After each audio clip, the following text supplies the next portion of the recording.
Good morning sa inyo mga paps. Merry Christmas. Yan, pasensya na kayo, medyo madalang yung paggawa natin ng video, no? So, kaya rin ako nag-video, may nabasa na naman ako, no? Hindi maganda yung ano eh, yung post na yun eh.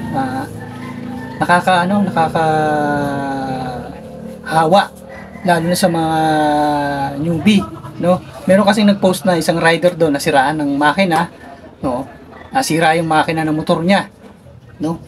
Tapos sabi sa kanya ng isang mekaniko, sirain daw talaga yung brand na yan kasi yung motor niya is Rusi, no? Hindi ako agad na mga paps, lahat ng motor, lahat kahit branded pa yan, any brand nasisira yan, okay? Kung hindi proper maintenance, walang proper maintenance, no? Sa tingin ko kaya nasira yung motor niya is siguro matagal mag-change oil, no? Kasi kung monthly ka nag-change oil ng motor mo, tapos daily use pang ginagamit, example, ginagamit mo sa tinatakbo mo ay, example lang ha, 35 kilometers, papunta pa lang, tapos pabalik, 35 ulit, no? Kung gano'n ang takbuhan ng motor nyo, o higit pa doon sa 35 kilometers, no? Kumputin mo yun, kung ilan yun, dalawang beses, 35 to 35, diba? So 70, tama ba? Kasi may hinawak sa mate. So yung mga paps, no, ang pag-change oil hindi monthly ha. Ito sa mga newbie, tatak nyo sa isip nito, hindi monthly ang pag-change oil, lalo na kung daily use mo ginagamit ang motor, any brand pa yan, dapat may regular kang preventive maintenance or pag-change oil. Okay? Binabase yan sa takbo mo. Kumpitin niyo yung mga paps. Okay? Iba kasi nasiraan ng nung odometer, kaya hindi na nakukumpit. Pero alam niyo naman kung ilang kilometro tinatakbo ng motor niyo. Kumpitin niyo yun. Huwag kayong magtipid sa sa engine. Okay? Mas mura ang engine oil kumpara sa magpaayos ng makina. Okay? Yan ang tatak nyo sa isip nyo, no? Sa mga mekaniko, huwag tayong magbibitaw ng mga ganung salita. Kasi hindi maganda eh. Lalo sa mga newbie, no? Tatatak sa isip nila dyan, ay sirain talaga yan. So hindi alam ng lahat na ang motor talaga nasisira. Kahit ano pang brand yan, kung wala kang proper na preventive maintenance na ginagawa sa motor mo. Okay? Ang kailangan natin dyan is alamin ang tamang preventive maintenance. Okay? Depende kasi yan sa takbo mo.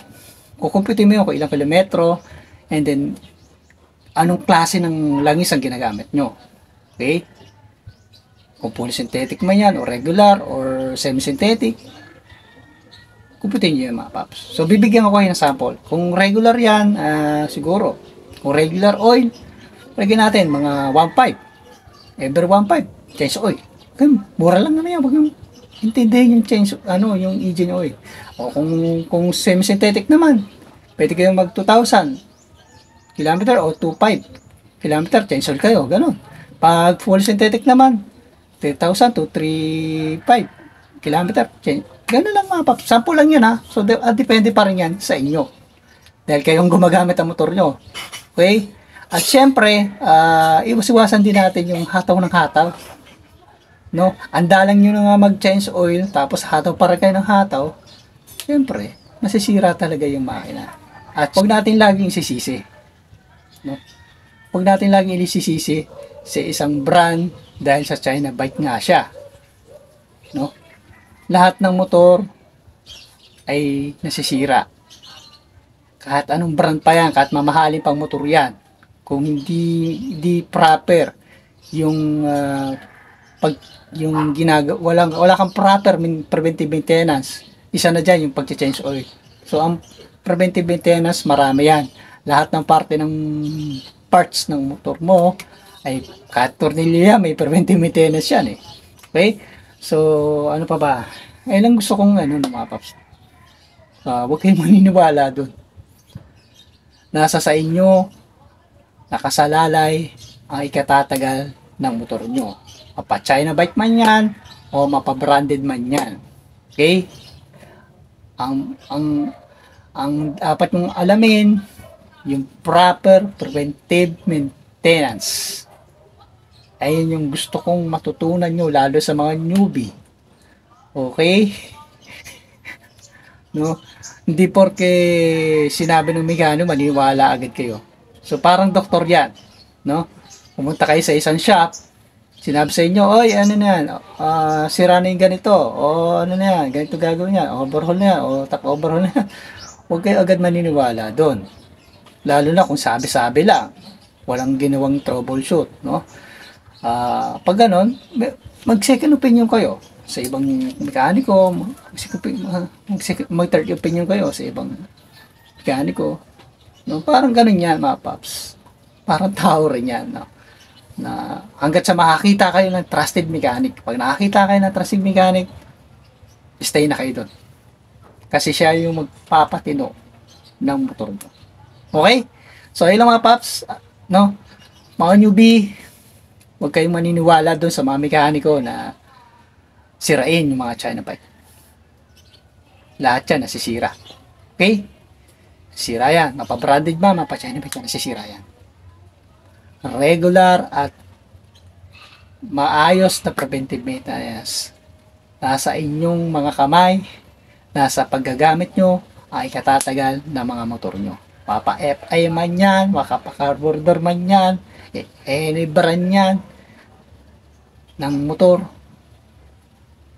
Pag hindi proper, wala kayong ginagawang proper maintenance, sisira at masisira yan. Lalo na kung monthly, no? Marami kayong mga rider monthly na ginagawa monthly yung pag-session. Naku, wag yung gawin niya, mga paps.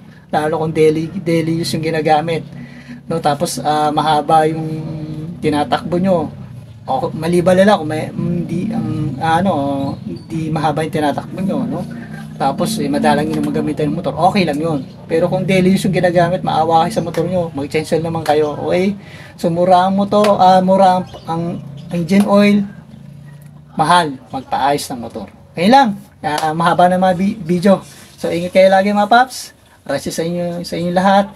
At sana kahit paano may napulot kayong kaalaman sa video na to. No? Ingat kayo lagi. Right safe. Bye-bye. Peace out.